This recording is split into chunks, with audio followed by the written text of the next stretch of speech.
Assalamualaikum warahmatullahi wabarakatuh. Anak-anak sekalian, berjumpa kembali dengan Bapak Maftuhin dalam pelajaran PPKN.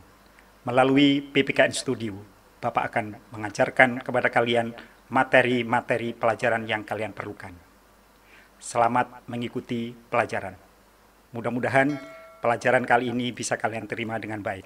Namun jangan lupa subscribe, like, dan komen. Oke, anak sekalian, kita lanjutkan pelajaran kita pada saat ini. Selamat kalian sudah melalui materi yang sebelumnya, yaitu di bab 2. Namun kita hari ini melonjak ke bab 4 ya, kita bukan bab 3. Bab 3 akan kita pelajari nanti di semester 2. Anak sekalian, materi kita hari ini adalah dinamika peranan Indonesia dalam perdamaian dunia. Anak sekalian, Indonesia sebagai salah satu bagian dari bangsa-bangsa di dunia tidak pernah terlepas dari negara-negara lain. Yang pertama, alasannya adalah karena Indonesia itu juga di suatu negara itu juga disebut dengan istilah makhluk sosial. Makhluk sosial itu artinya makhluk yang tidak bisa hidup tanpa yang lain.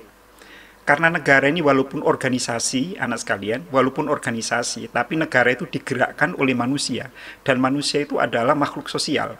Sehingga tidak ada negara yang hidup tanpa negara lain. Sekaya apapun negara itu, pasti memerlukan negara lain. Dan menurut pengamatan Bapak, bahwa semakin kaya seseorang, akan lebih banyak memerlukan orang lain. Demikian juga negara, semakin kaya negara, semakin maju negara, pasti akan lebih banyak memerlukan negara lain.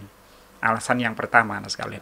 Yang kedua, anak sekalian, setelah Indonesia merdeka, Indonesia memiliki pembukaan Undang-Undang Dasar 1945. Coba kalian ingat di alinea 1 yang berbunyi, bahwa sesungguhnya kemerdekaan itu ialah hak segala bangsa, dan oleh sebab itu maka penjajahan di atas dunia harus dihapuskan karena tidak sesuai dengan pri kemanusiaan. Apa makna dari alinea 1 ini? Alinea 1 ini adalah mandat, perintah kepada pemerintah. Pemerintah itu adalah yang melaksanakan fungsi negara, harus tegas terhadap terjadinya penguasaan suatu negara oleh negara lain. Ya, istilah pendeknya adalah penjajahan.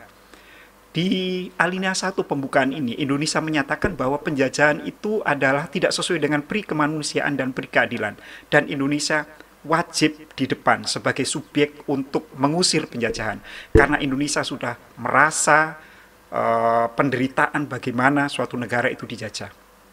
Lalu kemudian dilanjutkan di alinea keempat pembukaan tentang tujuan negara. Tujuan negara itu ada 4, anak sekalian. 1, melindungi segenap bangsa Indonesia dan seluruh tumpah darah Indonesia. 2, memajukan kesejahteraan umum. 3, mencerdaskan kehidupan bangsa. Nah, yang keempat, ikut melaksanakan ketertiban dunia. Ini amanat dari pembukaan Undang-Undang Dasar 45. Maka anak sekalian, mau tidak mau, suka tidak suka, Indonesia harus terlibat di dalam ikut serta melaksanakan ketertiban dunia, karena Indonesia adalah bagian dari bangsa-bangsa di dunia. Ya, walaupun nanti akan dijelaskan lebih lanjut, ada alasan internal, ada alasan eksternal. Nah, misalnya begini, alasan internalnya. Alasan internal itu alasan dari dalam negeri. Salah satunya adalah adanya kekhawatiran kudeta. Kudeta itu adalah perebutan kekuasaan. Nah, anak sekalian, mengapa suatu negara melakukan hubungan dengan negara lain?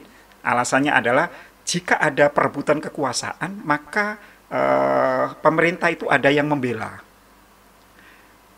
Ada yang membela setidaknya nanti kalau pemerintahan yang baru itu tidak diakui oleh negara lain. Lalu kemudian ada alasan eksternal. Alasan eksternal adalah bahwa sudah menjadi kodrat alam bahwa tidak ada negara yang bisa hidup tanpa negara lain. Karena masing-masing negara memiliki kekurangan dan kelebihan. Indonesia memiliki kelebihan, anak sekalian, yaitu kekayaan alam yang luar biasa. Tetapi kekurangan Indonesia adalah tidak punya modal dan tidak punya sumber daya manusia yang bagus. kualitas sumber daya manusia Indonesia itu rendah. Sehingga Indonesia perlu kerjasama. Indonesia punya sumber kekayaan alam, tapi Indonesia tidak memiliki teknologi. Maka ini perlu melakukan kerjasama. Sebaliknya, Jepang itu negara yang berteknologi tinggi, tetapi Jepang tidak punya kekayaan alam.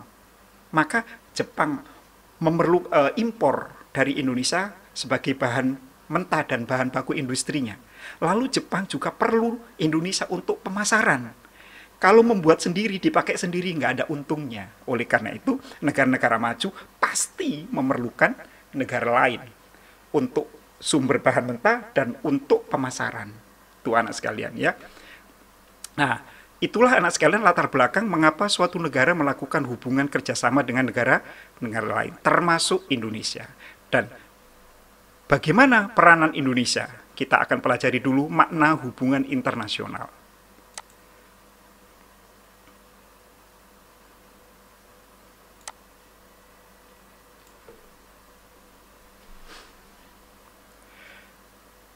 Kita lihat anak sekalian,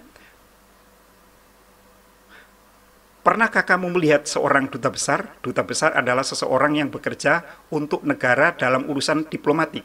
Singkatnya, duta besar ini berkaitan erat dengan hubungan internasional. Lalu apa itu hubungan internasional? Ada beberapa sumber, setidaknya di sini ada 3 ya, ada 4. Menurut Undang-Undang Nomor 37 Tahun 99 tentang hubungan luar negeri, menurut undang-undang ini hubungan internasional adalah setiap aktivitas yang menyangkut aspek daerah dan internasional yang dilakukan oleh pemerintah di tingkat pusat dan daerah, lembaga-lembaga negara, badan usaha, organisasi politik, organisasi masyarakat, lembaga swadaya masyarakat atau LSM, atau penduduk Indonesia dalam panduan umum tata cara hubungan dan kerjasama luar negeri oleh pemerintah daerah. Juga dijelaskan bahwa hubungan internasional memiliki pengertian yang sama seperti undang-undang. Lalu kemudian menurut Ensiklopedia Americana mengatakan bahwa makna dari hubungan internasional adalah hubungan yang dilakukan antar negara atau antar individu dari negara yang berbeda-beda, meliputi hubungan politik, budaya, ekonomi, ataupun pertahanan dan keamanan. Lalu menurut buku Rencana Strategi Pelaksanaan Politik Luar Negeri Indonesia mengatakan bahwa pengertian dari hubungan internasional adalah hubungan antar negara, hubungan antar bangsa, dalam segala aspeknya yang dilakukan oleh suatu negara untuk mencapai kepentingan nasional negara tersebut. Ini perlu digarisbawahi. Mencapai kepentingan nasional negara tersebut. Jadi hubungan internasional itu tidak semata-mata untuk ketertiban dunia, tapi juga untuk menunjang kepentingan nasional. Kepentingan nasional itu banyak, baik itu secara politik, ekonomi, sosial, budaya, pertahanan, dan keamanan. Ya. Lalu menurut Charles A. McClellan mengatakan bahwa hubungan internasional adalah pembelajaran tentang keadaan-keadaan yang sesuai dengan interaksi yang timbul. Nah, dari banyak pengertian ini, kalau Bapak menyimpulkan begini biasanya, hubungan internasional itu adalah hubungan yang dilakukan oleh negara dengan negara, negara dengan kelompok, negara dengan penduduk dari satu negara ke negara lain yang melintasi batas-batas wilayah suatu negara. Nanti di materi berikutnya ada, anak sekalian. Lalu kemudian apa manfaatnya hubungan internasional? Nah, ini kita bisa lihat manfaat dari hubungan internasional. Ada manfaat secara ideologi, manfaat secara politik, ekonomi, sosial budaya, pertahanan, dan keamanan. Ya, kita lihat misalnya manfaat ideologi. Melalui hubungan internasional dapat menjaga dan mempertahankan kelangsungan hidup bangsa dan negara Indonesia di tengah globalisasi. Anak sekalian, di dalam hubungan internasional, seperti halnya kita berkawan, satu kelas misalnya, ada kawan itu yang dekat dengan kita, mengerti pikiran dan hati kita. Taruhlah namanya sahabat. Ada kawan itu yang di depan baik, di belakang berbeda. Atau ada yang bahkan di depan nggak baik, di belakang apalagi. Nah, menghadapi hal-hal yang seperti ini, anak sekalian, maka diperlukan kita perlu teman. Ya, kita perlu teman untuk mempertahankan diri, teman untuk berdiskusi, untuk menampung keluhan kita dan lain sebagainya. Nah, itu contohnya. Jadi selain itu dengan hubungan internasional dapat mengetahui nilai-nilai ideologi yang dianut negara lain. Ya, jelas anak sekalian. Ideologi negara lain itu ada liberal, dianut oleh negara-negara Eropa dan Amerika. Lalu kemudian ideologi sosialis, ya, komunis sosialis. Nah, anak sekalian, dengan bekerja sama, kita menjadi tahu tidak hanya secara teoritis. Kita bisa saja membaca apa sih ideologi liberalis, apa sih ideologi komunis. Tapi dengan kerjasama kita membuka hubungan diplomatik, kita mengirimkan diplomat-diplomat untuk datang di negara tersebut, maka kita menjadi tahu, oh begini baiknya prakteknya ideologi komunis dan baiknya dan tidak baiknya ideologi liberalis. Dengan kerjasama juga rakyat dari kedua-dua negara ini akan bebas melakukan traveling misalnya, ya, perdagangan, maka akan saling memahami rakyat masing-masing negara. Kedua, bidang politik, mempertahankan kemerdekaan bangsa dan menjaga keselamatan negara Republik Indonesia. Hubungan luar negeri yang dilakukan diabadikan untuk kepentingan nasional. Anak sekalian, maksudnya begini, hubungan politik itu adalah digambarkan, diwujudkan dengan hubungan diplomatik. Hubungan diplomatik itu ditandai dengan mengirim para diplomat. Bisa berupa duta besar atau bisa berupa konsulat, ya, konsulat. Di Malaysia, yang di mana kita bertempat tinggal sekarang, kita punya duta besar di Kuala Lumpur, kedutaan. Lalu kemudian kita memiliki beberapa konsulat di Penang, Johor, Kuching, ya. Lalu kemudian di Kota Kinabalu. Nah, untuk apa ini anak sekalian? Nah, seperti yang dikatakan di situ, bahwa sejarah Indonesia mengatakan, anak sekalian, kita ini merdeka tanggal 17 Agustus 45 secara de facto, ya, secara de facto. Tapi kita perlu secara de jure, secara hukum internasional harus mengakui, dan secara de facto, secara de jure maksud saya, secara hukum internasional baru diakui oleh Belanda tanggal 27 Desember 49. Baru setelah itu bisa melakukan kerjasama dengan negara lain. Nah, ini secara politik. Betapa pentingnya kerjasama di bidang politik ini. Jadi dengan kerjasama di bidang politik ini biasanya anak sekalian akan melahirkan kerjasama yang lain. Ekonomi, sosial budaya, ya, perdagangan menjadi lancar, lalu kemudian pengiriman tenaga kerja, ilmu pengetahuan, tukar-menukar pelajar, ya, menjadi lancar karena diawali dengan hubungan politik. Gitu ya. Selain itu, hubungan internasional juga dapat mengetahui perkembangan politik yang terjadi di negara tersebut. Mencontoh aspek-aspek politik dari kehidupan politik negara lain. Nah, sekarang kita tinggal di Malaysia, kita menjadi tahu bagaimana politik Malaysia. Ya, lalu kita bandingkan dengan politik Indonesia. Lalu kemudian kita ambil yang bagus dari Malaysia. Lalu kita terapkan di Indonesia.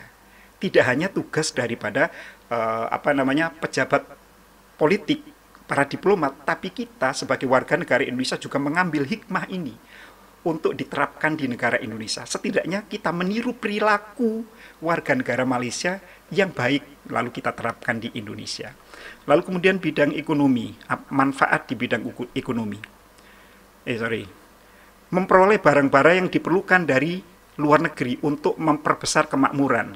Nah, tadi bahwa hubungan luar negeri itu ditujukan untuk kepentingan nasional. Anak sekalian, kepentingan nasional itu banyak. Walaupun Indonesia itu negara yang kaya, tapi ada beberapa hal, banyak hal yang tidak bisa dipenuhi di Indonesia. Ya, contohnya kita punya tambang besi, aluminium, tapi kita nggak bisa membuat mobil misalnya. Kita nggak bisa membuat kapal misalnya. Kita punya bahan mentah dan bahan baku, tapi nggak punya teknologi. Nah, terjadilah kerjasama. Indonesia dengan Korea, kemudian kerjasama membuat kapal selam. Indonesia dengan Jepang membuat mobil, ya. Indonesia dengan Amerika membuat pesawat. Ya. Bahan-bahannya ada di Indonesia, tapi kita nggak punya teknologinya. lalu perdagangan, ya, perdagangan apa saja perdagangan dengan Cina terutama ya. Cina bisa menghasilkan barang yang murah ya, yang diperlukan kebutuhan sehari-hari oleh rakyat Indonesia misalnya begitu. Dengan Malaysia juga demikian. Kalian bisa lihat barang-barang Indonesia yang ada di Malaysia begitu banyak. Pasti sebaliknya juga demikian. Nah, saling memenuhi. Jadi kita kita yang di Indonesia untuk mendapatkan barang produk Malaysia nggak perlu datang ke Malaysia. Sebaliknya kita sekarang yang ada di Malaysia untuk makan makanan dari Indonesia kita cukup. Datang ke supermarket sudah banyak. Apalagi sekarang sudah ada pembelian online ya. Kita di Malaysia bisa membeli barang langsung dari Indonesia. Nah, gitu. Lalu sosial budaya. Manfaatnya menunjang upaya pembinaan dan pengembangan nilai-nilai sosial budaya bangsa dalam upaya penanggulangan terhadap setiap bentuk ancaman, tantangan, hambatan, gangguan, dan kejahatan internasional. Anak sekalian, setiap negara akan mengalami ancaman. Ini kita sudah pelajari di kelas 10 ya, bahwa tidak mungkin negara itu tidak ada ancaman. Ancaman militer, non militer, ancaman yang kelihatan, tidak kelihatan, masa lalu, masa sekarang, dan lain sebagainya. Nah, dengan kerjasama maka kita tidak sendirian, karena ada namanya kejahatan-kejahatan lintas negara yang sama-sama menjadi korban. Ada juga negara menjadi sumber kejahatan lalu datang ke negara kita. Maka nggak bisa kita hanya sendiri menyelesaikan. Diperlukan kerjasama dengan negara yang menjadi sumber kejahatan. Contohnya misalnya sekarang ini banyak sekali orang-orang pengedar narkoba internasional dari Malaysia. Maka kita nggak bisa menyelesaikan di Indonesia. Kita juga harus kerjasama dengan Malaysia. Jangan sampai orang-orang ini ke Indonesia membawa. Nah, begitu ya. Dan lain sebagainya, anak sekalian. Banyak sekali. Jadi kita perlukan terorisme misalnya. Perdagangan manusia dari Indonesia ke Malaysia misalnya. Ya, ini juga perlu dicegah oleh negara-negara yang bersangkutan. Lalu kemudian misalnya pasar gelap, penjualan senjata, banyak sekali, trafficking, penjualan perdagangan manusia, tadi kita sudah bicarakan. Lalu kemudian yang terakhir bidang HANKAM, pertahanan dan keamanan, meningkatkan perdamaian internasional karena hanya dalam keadaan damai Indonesia dapat membangun dan memperoleh syarat-syarat yang diperoleh untuk memperbesar kemakmuran rakyat. Selain itu juga dapat menghindarkan konflik dengan negara lain. Maksudnya begini sekalian, kita ini misalnya di kawasan Asia Tenggara, kita dikelilingi oleh di sebelah selatan Australia, ya, yang liberal. Lalu di utara kita ada Malaysia, ada Singapura, ya, lalu ada Papua Nugini. Negara-negara ini juga memiliki blok, ada persemakmuran, ya. Lalu kemudian ada agak ke utara ada Cina. Nah, setiap ini punya potensi untuk melakukan ancaman. Nah, ini harus dilakukan kerjasama, terutama kerjasama pertahanan dan keamanan. Nah, kerjasama pertahanan dan keamanan bisa jadi tukar-menukar ilmu ketentaraan, lalu kemudian saling jual beli senjata. Ya, yang Bapak contohkan tadi dengan Korea, ya. Lalu kemudian saling menjaga perbatasan, misalnya di Selat Malaka antara Indonesia, Malaysia, Singapura, ya. Lalu misalnya di Laut Cina Selatan yang sekarang menjadi konflik Cina yang mengklaim itu wilayahnya, maka harus ada kerjasama antara negara-negara yang berbatasan, Indonesia, Malaysia, Filipina, bekerja sama untuk menentang Cina. Nah, dengan demikian maka terjadilah keamanan di lingkungan Asia Tenggara, ini contohnya. Demikian juga kalau secara besar, secara global, kita perlu kerjasama. Nah, demikian untuk materi kali ini anak sekalian. Nah, anak sekalian, itulah materi kita hari ini. Mudah-mudahan kalian bisa memahaminya dengan baik. Jika kalian masih belum bisa memahami dengan baik, maka kalian bisa buka kembali video ini di YouTube Bapak, yaitu di PPKN Studio. Atau kalian kembali ke Google Classroom untuk membuka materi dengan lengkap. Terima kasih atas perhatiannya. Assalamualaikum dan salam sejahtera.